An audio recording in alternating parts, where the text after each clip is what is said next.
Nandito kami ngayon sa Pachoka. Swimming muna. Kahit medyo mainit na. Ayan sila.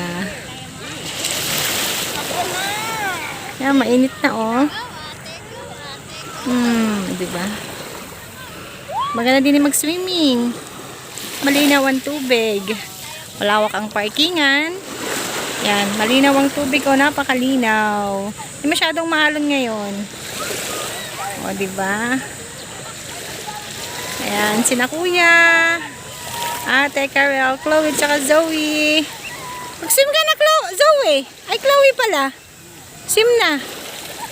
Ayan. Tinapon na naman ni Daddy. Gusto magpatapon ng mga bata eh. Ito muna tayo. O, diba? Ang ganda ng view. O, ando ng aming station. Yun. Yun may mga upuan. O, diba? Ganda din mag-swimming.